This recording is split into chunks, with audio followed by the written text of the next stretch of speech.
Right, there we go.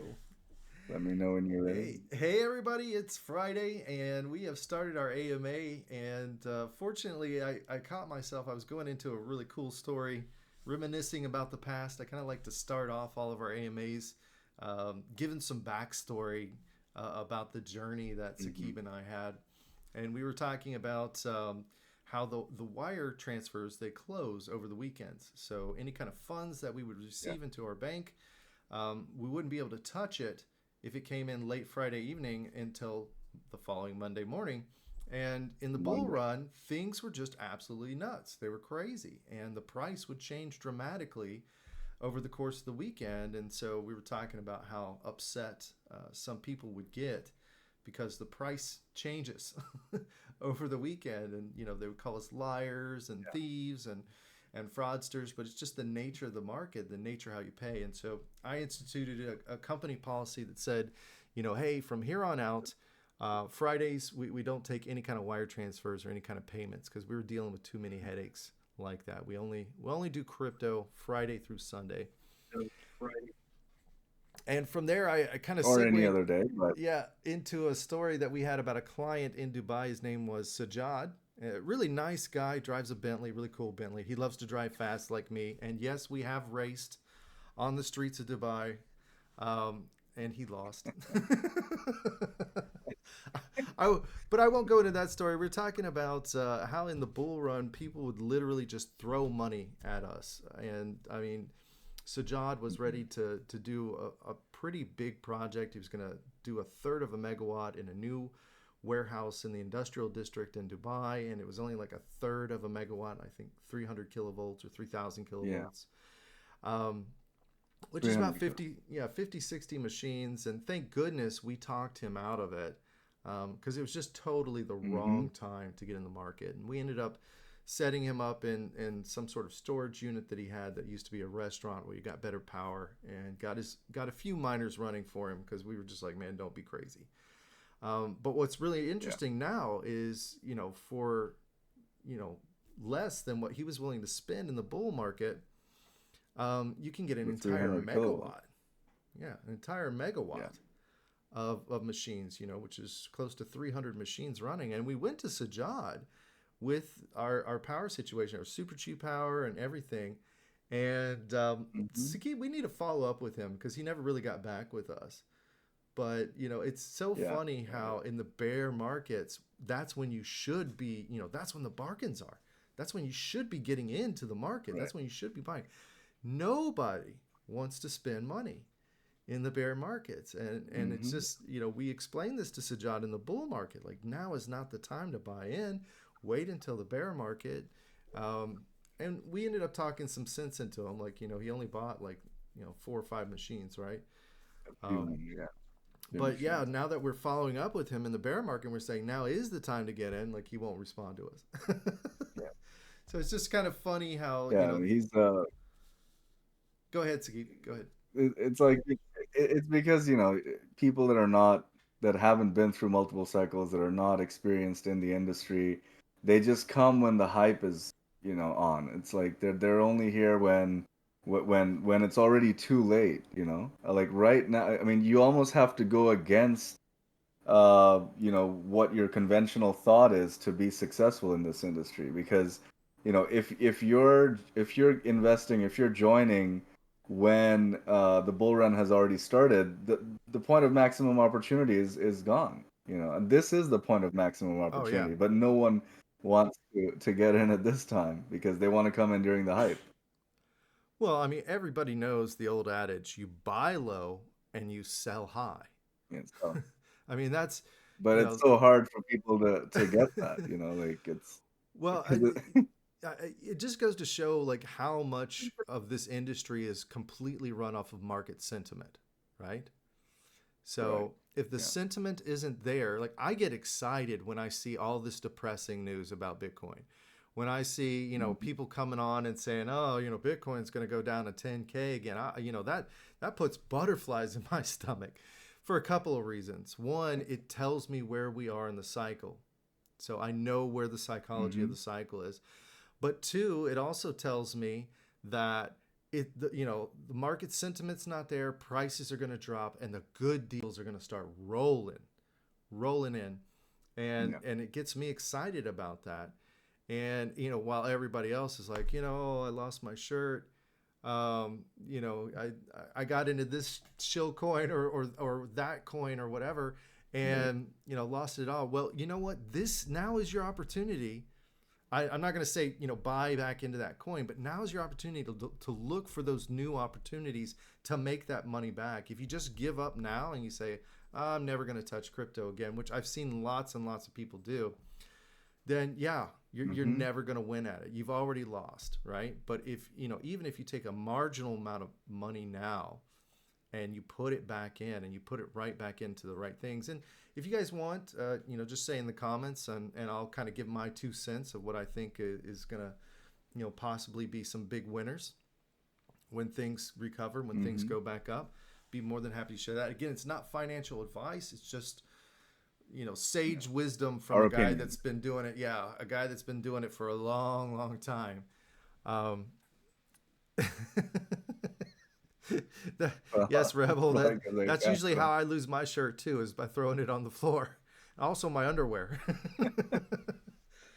um, yeah, I'd be happy to share just my thoughts on those things. And again, keep in mind, it's just my thoughts. I'm not trying to shill anything. I'm not attached to any of these projects. Sakib and I strictly do mining, and we strictly play just the mining cycle, the mining life cycle. That's Like, our main income. That's where we make the lion's share of our wealth and our success is through the mining industry. It's not necessarily through trading or anything really speculative it's like because that. we have so much more insider information in with the mining industry. Like, obviously, with coins, we know because of the blockchain and because of the analytics that there is available. Uh, with the coin, and there's we can look into the team and the governance and all of that, but at the end of the day, the amount of It's insight that we have in the mining doesn't compare to you know a that's coin. I couldn't put it better. These coins, a lot of these coins, they rely heavily on market sentiment. And that's something that just really can't be. I mean, to a degree you can predict it, but you can't predict it to a T. There's not a whole lot of Right. science to that. There's not a whole lot of science to.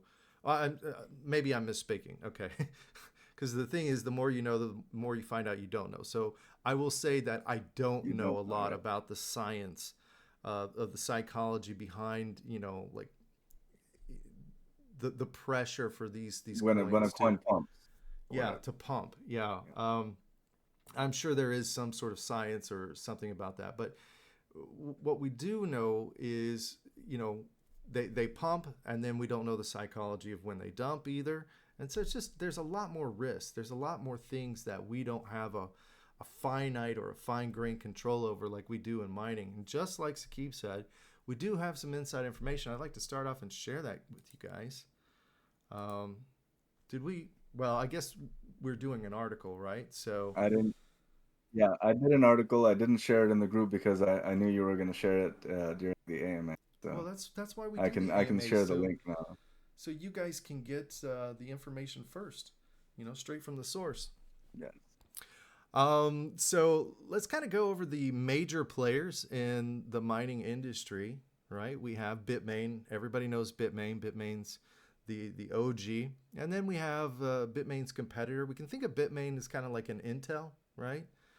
And we can think of Mhm. What's Miner as kind of like an AMD, right? But there's another player in the market, and their name is Canon. And Canon's been around for a really long time. And what amazes me about Canon is that they they had a really good reputation at the beginning, and then for many many Mhm. years they went on to make products that were almost laughable. I would say on par with Yeah. InnoSilicon, which I think Yeah, they InnoSilicon were. doesn't even exist anymore. I don't even think they make miners anymore. Um, I mean, they made like Canon made the first Bitcoin miner, which is, yes. really an accomplishment. And then after that, they just kind of have been going down Well, no, they made the until first recently. the first Bitcoin miners, and then Bitmain came on the scene, and then they were direct competitors there for a short time with Bitmain. for And for a short time. Yeah. well, everything's a short time in this industry because it really hasn't been. The ASIC mining industry has only been around what 5, 6 years. Yeah, I think so. Let me see. When did they release it? Yeah, do some fact digging while I'm talking about this. But what the Yeah. issue was is, Canon was very forward thinking. They made the first purpose built immersion miners as well, miners that were directly made for immersion. So it's bewildering to me, especially in light of the recent years, the reputation that they have of making a poor quality product. They have a reputation for making miners that don't work, that have immediate need for repair from day one. A lot of quality control issues. So it's kind of stunning to me that they've come out with, yes, it is being recorded. Hopefully, let me check. Yes, it is being And recorded. E- and Ethan, if you want to share your screen, I'm not seeing your screen, by the way. Okay, well then that would that would explain everything then. Let's see here. Hold on just a second. Let's go to screens. Boom. And go live. All right. Fortunately, I am recording my screen directly with another software. So if you go back and watch the AMA, you will be able to see everything that I've been pointing out here.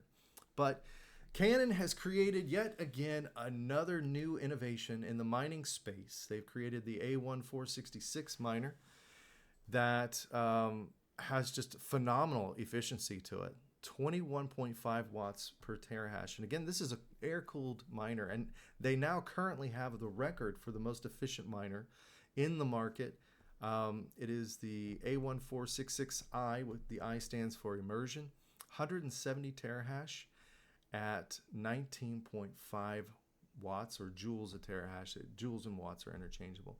But what is even more of a game changer about these miners is the price per terahash they are introducing these at. And again, this is inside information, guys. Like you will not get this in any kind of public channel. Although they did do a Mhm. conference debut where they debuted this price, but you won't get their full price list.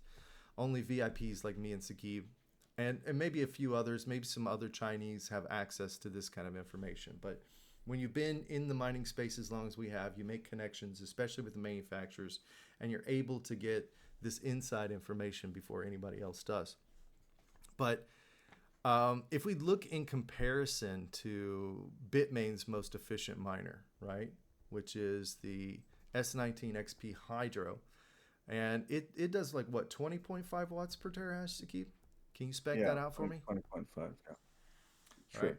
And Bitmain I'm is just wanting how confirming. much per terahash? They're wanting like $30 a terahash Yeah, for about $28 a terahash for the XP Hydros. for the $28 a terahash. These guys are offering a spec miner that blows it out the water for $18.88 a terahash.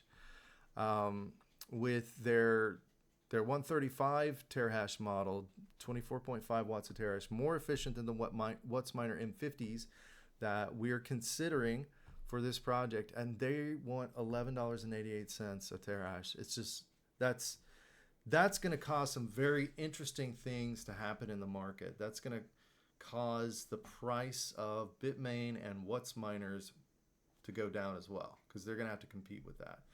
Now, there are some challenges in the road ahead because WhatsMiner has a much better reputation than Bitmain, and Bitmain has a much better reputation than Canon. And And, if Canon um, can salvage their reputation, if they can rebuild their reputation, which I'm surprised they're still in business because they, like nobody would touch them mhm. with a 10-foot pole in the last bull run. They were just making so much junk. If these miners turn out to be, bulletproof and rock solid, Bitmain and WhatsMiner better watch out because this is going to be a Yeah. force to be reckoned with. And probably your So next coming question. back to Yeah, go ahead, Sagib. I'll let you Go go. ahead. I was just going to say that the first Avalon miner came out in 2013. I shared the article Okay, So it's been 10 10 years. years. 10 years. And Wow. that article was interesting. It was written by Vitalik Buterin, the creator of Ethereum. And I am sharing the article that I did today in the chat Okay. as well Yeah, go ahead and share that. on the A1466. And go ahead, Ethan, as you were saying. Well, I was just going to say, probably your next question is like, when and where can I buy one, right? Because, whenever you show something phenomenal and amazing, the next thing people kind of lean to is like, how can I get one? Unfortunately, these are all pre-order, and so correct me if I'm wrong. They want to do Q1 of next year is when they plan on delivering the pre-order. Q1 to Q2 is what they're saying. And that's And another problem too is man, getting these pre-orders with manufacturers, like they they promise you okay, you'll have it in January, but realistically you don't get it until May. Like yeah, this is a very common issue, a very common problem in our industry. And by the time you get these things in hands, the whole shape of everything is just completely changed. So you've tied up your funds for 6 to 8 months, 10 months even, only to find out when you get it in hand, the shape of everything looks completely different. So it doesn't even look like a good deal anymore. Um, the so that's market another dynamics problem. change. Yeah, that's another problem that I'm seeing. But I can see realistically that if they do start taking enough market share with these pre-orders, that Bitmain and Whatsmine are going to have no other choice but then to try to compete with their price point. And so it'll be Hmm. very interesting to see how this plays out. And again, you guys don't get to see this stuff unless you know guys like me and Sakib who, get the inside track on these things and get to watch this game theory of, the economy of the mining system play out. And that's why we love our job. Oh, yeah. But let's just say hypothetically, you would go against the advice of me and Sakib, and you must have one of these miners. We can take your pre-order. The minimum order quantity is 3,000 units. That is equivalent to roughly about 10 megawatts. Would you say, Sakib? Yeah, about 10 megawatts. And we make no promises on an exact delivery date. Pre orders are what they are, so be prepared to wait. Although I do feel really bad for some of our L7 pre order clients because, I mean, they were delayed by what, 4 months? Yeah, 4 or 5 months at least. And we had no choice but to tell. I mean, the clients were asking about what's going on, but it's not in our hands. It's the manufacturer. I mean, we can't give you something that they haven't created. And then Yeah. we stopped doing really pre-orders after that. Well, I mean, we can do pre orders, but, the buyer has to be well educated about how pre orders work. Is that, they basically will just come when they come. And we're not going to get in a situation where we're going to update you every single day when there's really no update to Yeah. give. And if you're okay with that, if you're all right with that, then we can do a pre-order with you. If that's not your cup of tea, if that's not your speed, that's fine with us. Um, we just don't want to get tangled in a situation where there's a misunderstanding of what's really going on and what's happening. But yeah, Sure. I'm just really excited to see how this plays out. So I'll keep you guys informed as time goes by. This price is limited to September only, by the way, to get these extremely low Mhm. prices per terahash. And the regular price per terahash is going to be, it looks like a couple dollars more, like $2 Yeah, a couple more. dollars more, and that's for your MOQ can be lower than 3,000 for the list price. Oh, okay. So this is only for a minimum order of 3,000 and in the month of September. And then this is just for any time else, anything less than 3,000. Correct. Yeah. Okay, okay. Well, I understand now. All right, so moving on from that interesting news, things went really, really well in Oman. And we released an article this week, and Jod got back with us. Sakib, can you give us an update on that? What's going on there? Sure. I'm very happy to say that when we created the article and I shared it with Jad, with Jad. He was very impressed with it, and he shared it, on like six different. He shared it from his exahertz company profile. He shared it from his own profile. He shared it to like three or four different groups that he's in, and he also wrote that he's very excited to work with us in the future, not only to develop Oman and mine in Oman, but in other places in the world. I think that's some very positive news. That's beyond positive. I mean, at this level, guys, he's a multi-billionaire in charge of, a billion-dollar capital fund. You don't have to make a public response like that. You don't have to make a public Hmm. gesture like that. The fact that he did do that, that he kind of put it out there in the public, that he looks forward to working with us, that should speak volumes.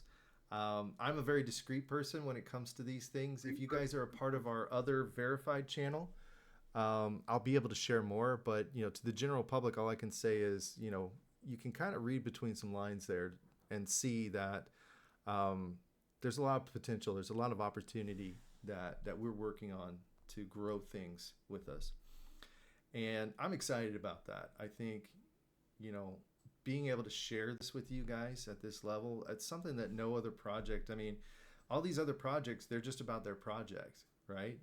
And I love to talk about Monopoly and I love to talk about our project, but we're doing so much more than just our project in the space. And again, if you've joined our verified channel, you'll know a bit more about what I'm talking about because I broached on that subject earlier this week. But so many exciting things are happening behind the scenes. And this is our opportunity to really get to share that with you guys. The only way you can So I join the I shared verified the channel is if you're a holder, Sakib. yeah.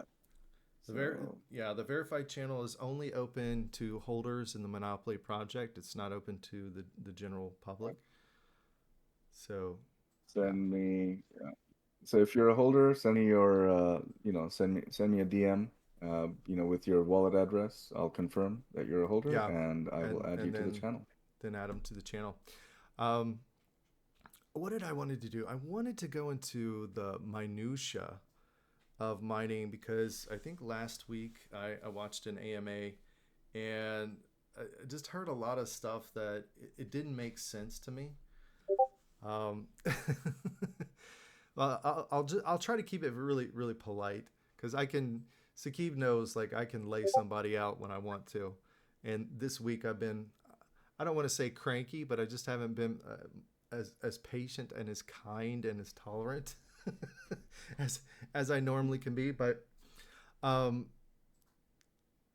yeah, let me go into the situation of deployment. Right. Let's go through the nuts and bolts of what a deployment is and how a deployment works.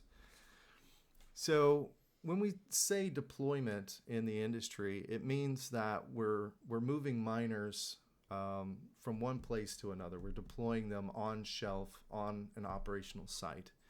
And there's a couple of different ways. There's a couple of different flavors of how you can do this. If your site is like exceptionally remote, like our sites that we have are out in the desert, they're kind of out in the middle of nowhere. Well, you guys have seen the Google Maps, it's a farmland next to a power station, but it's a pretty rural area.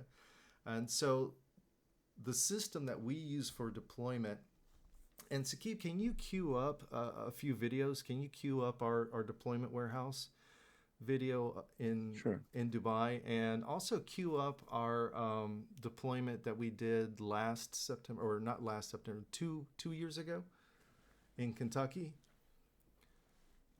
See if Okay. you can queue those up in our company group chat, and I'll click on them and play them out for everybody and kind of give you guys a walkthrough of what the deployment is. But I digress. I go back. So if you're deploying out into a very rural area, what you want to do is you want to have a staging area first.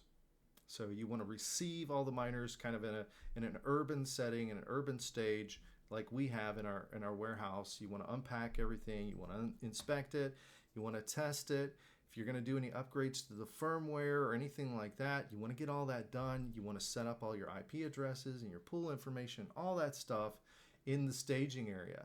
And then what you do is you take those machines, you pack them up on a truck, and then you take them out to the remote site, and then you just simply unload and plug in, unload and plug in. That's it.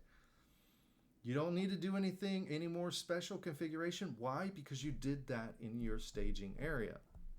And then another way to do it is if your mining space is not in such a remote area, then you can actually just do it all in one, fell swoop. So you can take the raw machine out of the box, take it to the shelf, plug it in, and then you've got your IT guy in a trailer on site, and then he remotes in and sets everything up and configs everything for you. And it's a pretty straightforward process. It's not it doesn't need to be some sort of mysterious, overly complicated process. If you're deploying in a very remote area, pre-stage everything so it's just ready to go to plug and chug. And if you're not in a remote area and you've got your IT on site, then just go ahead and deploy right then and there on site, and then have your IT detect the new machine on the network, and then set everything up. Sky, are well, okay. We've been very close to Bowling Green. Can you tell us a little bit more about that?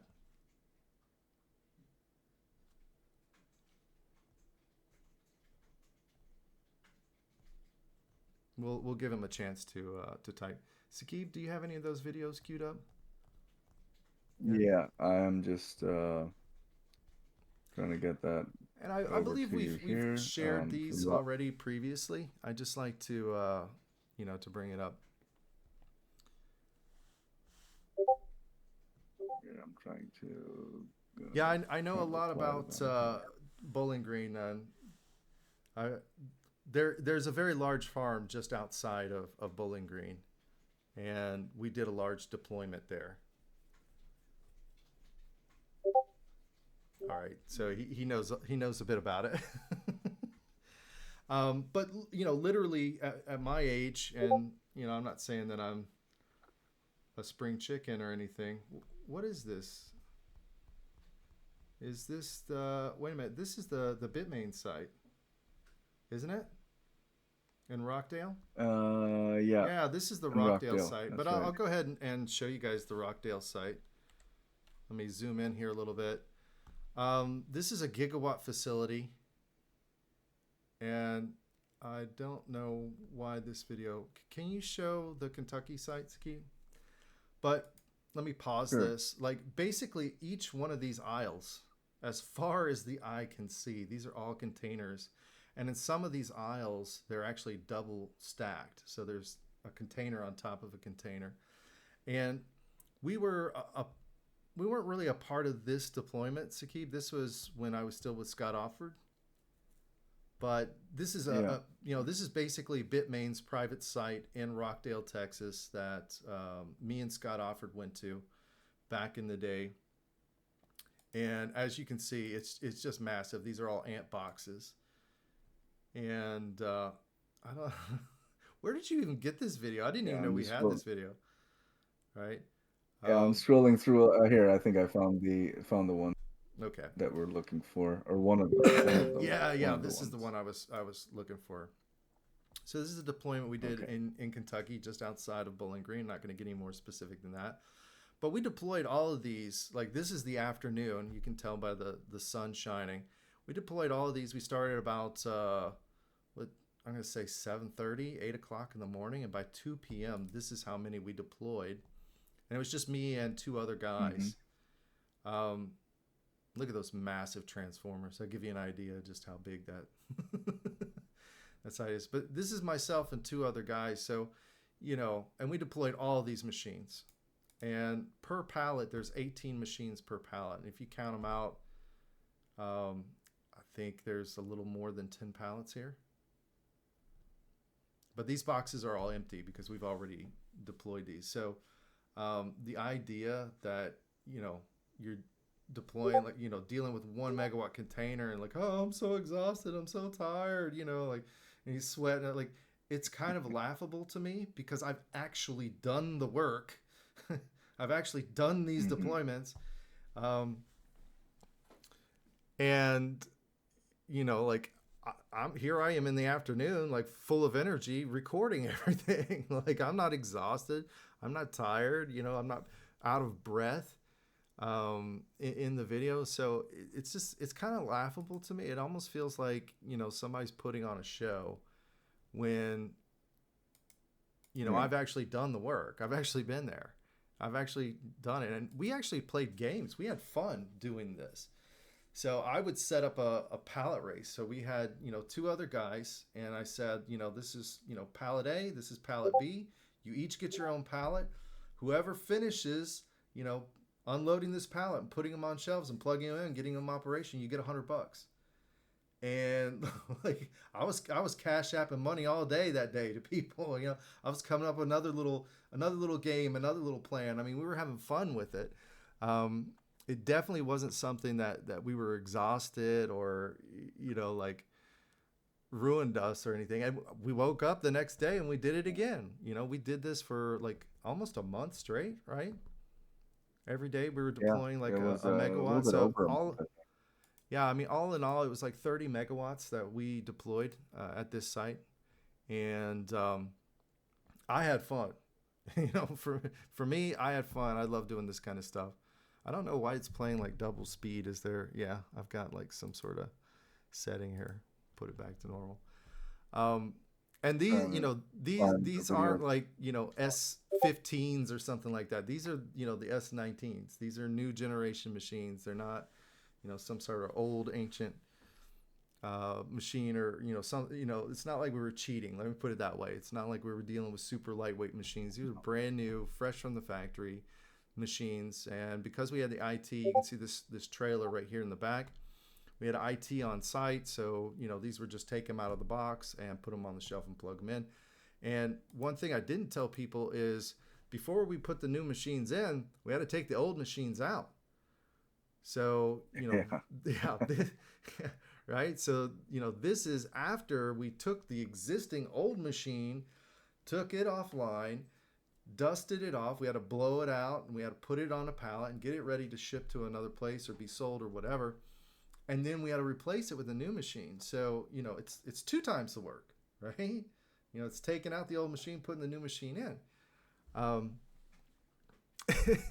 so yeah, I mean, it's just again, it's just kind of laughable to me when I see one guy dealing with one. I mean, one container like that. I mean, that's no problem for us. That's no big deal at all. Like, he's talking about been here all day. The one container, and he's got like smudges on him. And so like, I'm just like, dude, you are definitely putting on a show. But that is the minutia of deployment, right? So we kind of have two different styles, and it depends on the situation that you're in. If you're in a remote situation, you want to pre-stage your deployment, so you want to unpack all these boxes and everything. And that's another thing too, right? If you're out in the middle of nowhere, where are you going to throw away all these boxes? Right? It doesn't make any sense, right? You only want to bring No. what you absolutely need to the remote site. You don't want to bring all these boxes and pallets because then you got garbage and stuff, just flowing around in the wilderness. So it just makes Yeah. sense to unbox everything, unpack everything, set up, configure, test everything at a staging site, then take just the machines themselves, put them on a truck. Obviously we put like a blanket or some padding down. It's not really that far of a drive, and we drive carefully because these machines don't take kindly to vibration. But yeah, then you get them to the remote site, No. and then you've just got exactly what you need right then and there. Put it on a shelf, plug it in, it's done. That's it. Um, Yep. Trying to to find some pictures if I can Yeah, see if you can. of the actual deployment. We definitely have a lot of pictures. It's just all way back in time in our There- in our time machine. Um, Yep. But another thing too is just some common sense things. I think I've got some video and I've got some pictures of the hot aisle, but basically nothing goes in the hot aisle. And what I mean by hot aisle is miners have two sides. They have a cold side and they have a hot side. And the cold side feeds from a cold aisle, what we call the cold aisle, right? And the cold aisle Hmm. itself, the the primary function is we want to try to keep the ambient temperature as cool and as dry as possible. And then the hot aisle, the only thing that we have to, or our main concern about the hot aisle is just drawing out the heat. We don't want it to stay in there for a prolonged period of time. But it's common sense. Absolutely nothing goes into the hot aisle. We don't want any network cables. We don't want any switches. We don't want anything that would have the potential to be affected by the heat in the hot aisle. And so to kind of hear this AMA talk about how he had things, especially electronic things in the hot aisle, that to me just screams inexperience. Like, common sense tells us that we don't want to do that. Another thing that we want to do about the hot aisle, and he was talking about how his fans were inadequate, is we want to treat the entire building itself like it's a miner. So, these miners, they have fans on them. They have fans on the cool side, fans on the hot side. Depending on the miners, some of them only have fans on one side.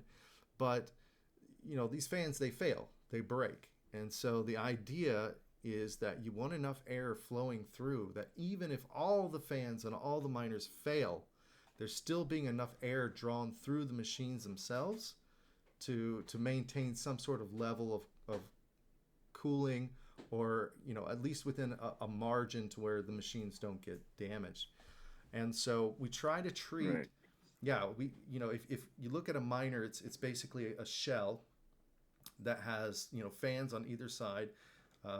One fan draws in the cool air, the other fan expels the hot air. In the middle are all the hash boards, and they generate all the heat. And so we want to design our structure to work almost identically to the machine. So if you look at good mining structures, they're basically just a large scale of the shell of a miner. And so we want to make sure that enough air is flowing through the entire structure that even if the fans on the machines themselves were to fail, we still get enough air draw through to where we can safely shut off the machine, or it won't damage the machine. And that's just kind of the fundamental theory that you want to do when you're designing a mining operation, is you want to think like the structure itself is an actual shell of a miner. And there's some other issues that you have to deal with that as well, right? Because then you get pressure differences. So if you're in a situation like in a northern climate where there's snow, right? And all of a sudden you have this negative pressure inside this hollow shell, and then you have this weight of snow on top of it. Well, guess what? You're going to have a roof collapse in, right? It's common sense. So you have to, understand the dynamics of that, understand the pressures that are going to be involved in case of that I was talking about in the northern climates, like here in Cincinnati. And there's a farm just 2 miles down from my house that I help consult with. What we try to do is we actually, because heat is not such a big issue in the cooler months, when we get that weight of the snow, we actually slow down the draw of the, Right. well, we don't slow down the draw of the intake, but we slow down the draw of the output, right? So that Good talk. actually creates a positive pressure inside, and that helps support, or counteract the weight on the roof. But yeah, I mean, all of these things, I mean, if I'm buying a mining container, those are the fundamental things that I'm looking for, right? Is this container Right. designed like the housing of a miner itself? So, you've got to imagine this container's full of machines. All of the fans on the machines fail. Are the fans on this miner going to be able to draw enough air through it that if all those fans fail, that air will still draw through the machines?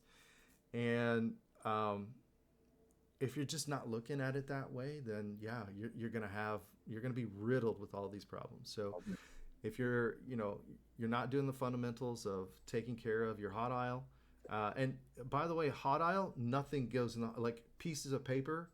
And I will tell people on site, I can be kind of a dick, but that's okay. It's because I'm there for everybody's safety. But if I see pieces of paper or biological material in my hot aisle, heads will roll. People will get fired. That is a Mhm. dangerous fire hazard. Um, and so hot aisles and cold aisles should always be clean. The problem with the cold aisle is you're drawing it, constantly drawing in air from the outside and the environment and things like that. So it's always kind of a Right. fight.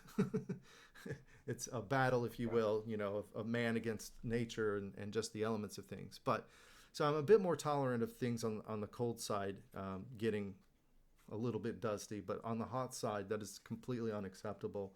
And I will fire Big people no no. right there on the spot if I see contaminants and trash and things like that collecting in the hot side because it's dangerous and nobody needs it. It doesn't need to happen that way. And like I said, those are just some basic common sense about the minutia of mining. We can go into more depth, like what kind of network cables to use and what kind of power cables to use, and the rating of our PDUs and things like that. Um, if you guys want me to, I can go into more minutia. I mean, fundamentally, there are two different plug types that we use in our industry, and now it used to be way back in the day that you could get away with like using residential power. But nowadays we use nowadays we use like the C14, and actually we don't even use the C14s anymore. Well, But I'll not show you guys what C19. C14s look like. You guys may have seen these. C14 is like your typical cable that you use for your computer at home, right? Your big power supply in the back of your computer. Um, you typically will use a C14 connector. Now, the reason why we don't actually we use a higher amp rating C13, C14 connector. So you've got the male and the female. There's C14 and C13. One's male, one's female, and those are rated to a maximum amp rating of 14 amps per outlet. So you can't get as much Mhm. current through those connections, and that's why I'm going to show you guys the C19 connection, and I'll That's what the yeah, common that's what connection we right now. use as the industry standard is the C19 connector. And then for like the S19 series, we'll actually get a Y cable because the Like S19 series only has C14 connectors to it. It has two C14 connectors to its power supply. So we'll take a Y cable that'll Y into a C19. So it's one out and then it splits into two that goes in the power supply for that. But let me show you the C19s. Now the main difference is the shape. If you look at the shape of these, you'll notice that they have unique shapes. Here we go, C19 connector. and obviously the amperage that is run Well, through okay, yeah. Well, I the was going to cable. go into that. Okay, so this is the C19 style, and it looks like these are rated. So this is ideal for our situation, right?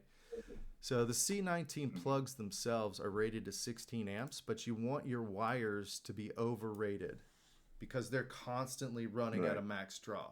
So you don't want to put a 16 amp plug with a 15 amp wire, run it.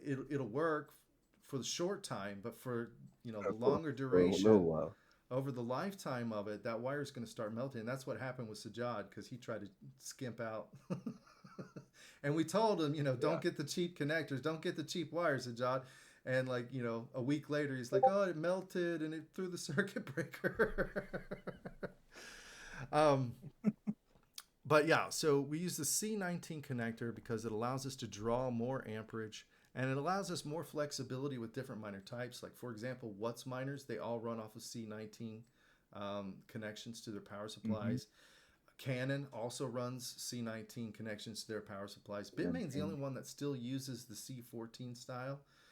Um, Yeah. but it's really easy just to take a single C19 plug and then Y split it to the two power inputs on the S19 PSU. And always make sure that you get cables that are overrated for your draw. So if your plug itself is going to be a 16 amp plug, you want to make sure you got 20 amp wires running to the machines because again, these things are running.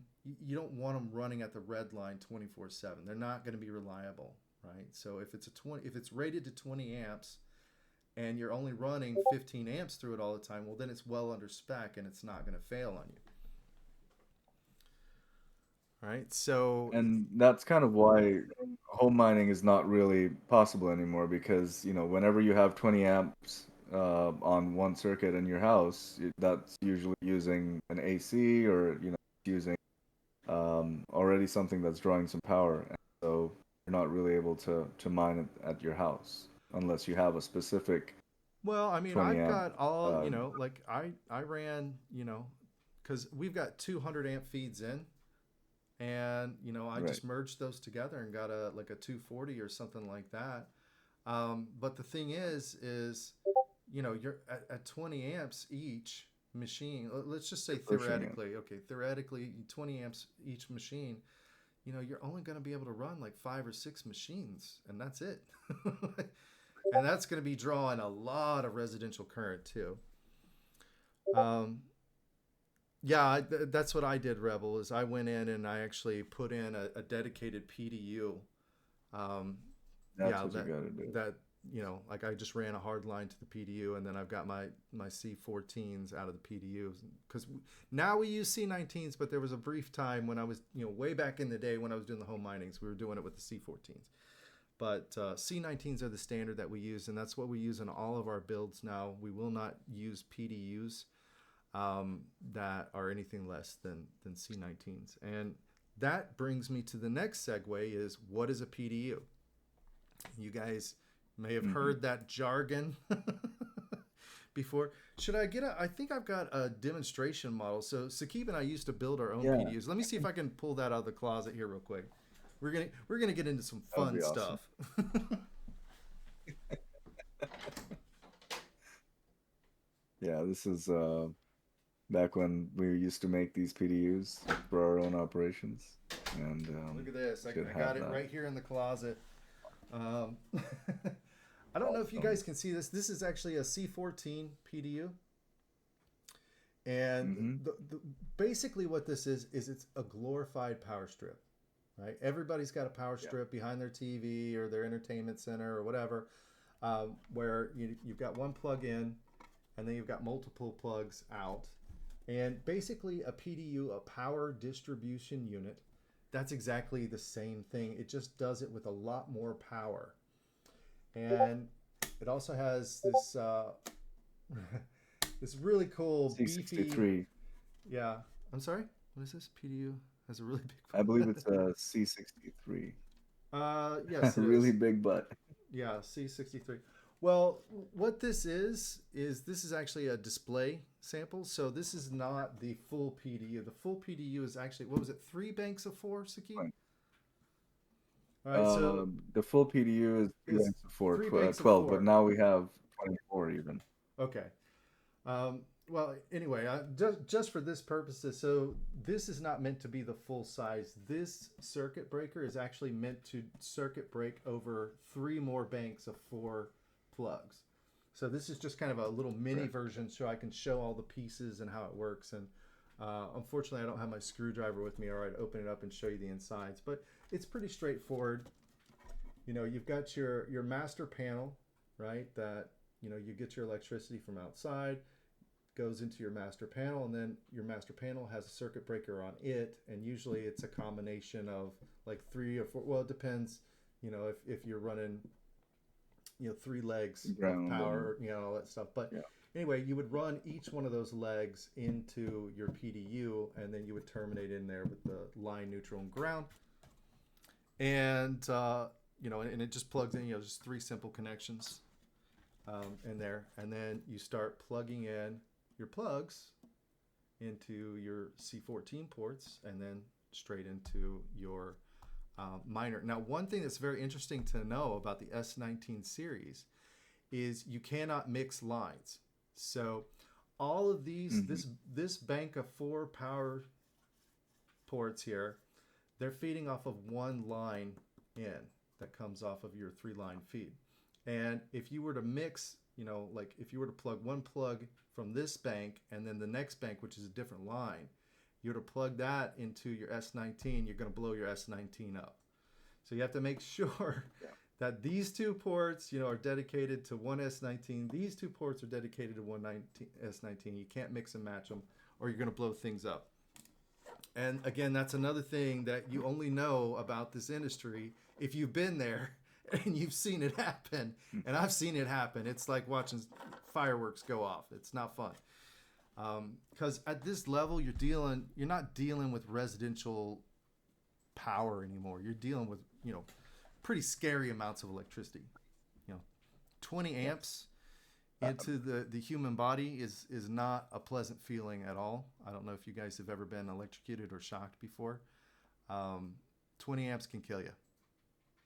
That's enough to take a Yeah. man out. One other thing I'd like to note is that this is what's called a regular PDU or a Hmm. dumb PDU. Yeah, There's also a smart PDU, and exactly. with that, you're able to turn off individual sockets. Well, not only can you power cycle individual sockets, but you can also monitor power use in each, power draw Yes. in each individual circuit. I mean, there's all kinds of things that you can do with the smart PTUs. You can also do what are called stage on, stage off. And what I mean by that is, let's say you're in a situation, and this was kind of brought up also in the AMA. What happens when you lose power? Right? What happens when a huge, substation breaker just goes boom off, right? Well, it's Mm. not really a big deal for the machines themselves, but it is a big deal when the power comes back on. And what you want to do is you want to do a staged, systematic power on. You don't want a million machines to suddenly turn on simultaneously and all start drawing power at the same time, because that can cause a shock, a spike to go through the system. Mm. So what the smart PDUs can help do in a situation like that is they can, when power gets restored, they can put a timer on it. So this bank will start in the first minute. This Yes. bank will start in the second minute, and slowly stage and ramp up your operations back online, because you don't want it to just immediately pop, back on. That definitely will cause more issues and more problems. And again, this is stuff you really don't know unless you've actually been there, unless you've actually experienced it.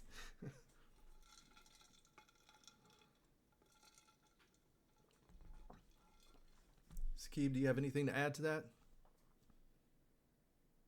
Yeah, I think also, there's things that a lot of miners do when they slowly ramp on, ramp off, and they can actually look and see, when there's like the rates are higher and when the rates are lower, and you know, they can cycle accordingly their operation.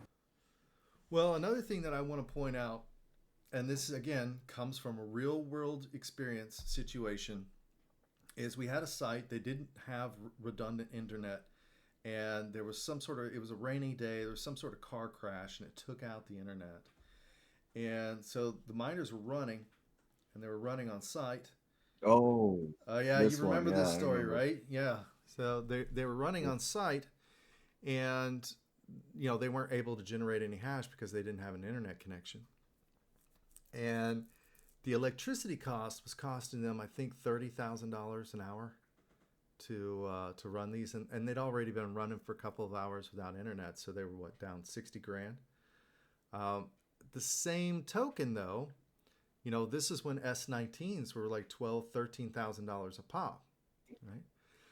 Mm-hmm. So, against my better advice, the foreman on the site told me and the crew to go out and power down everything, because he's just seeing 30K, evaporating up in smoke and electricity costs. And reason why I advised him not to do this is because exactly what I said. It was a cold and wet, rainy day, but he's the boss, and like I'm there, I'm there to help him out. So me and the crew, we went through and we cycled, all the master panels, pew pew pew pew pew, shut down the whole place. Well, a couple hours went by, and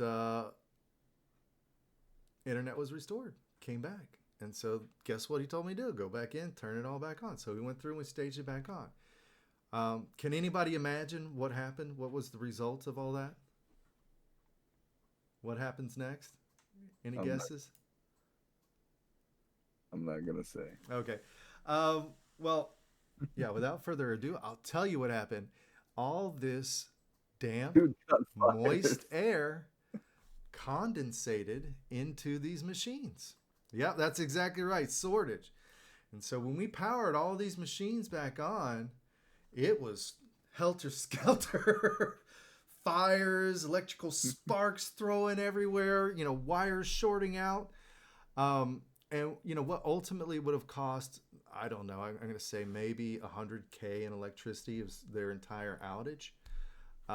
Ended up, they lost what, 87 machines. I called you, I got immediately on the phone and I said, Sakib, like, call the repair centers and have them clear their schedules.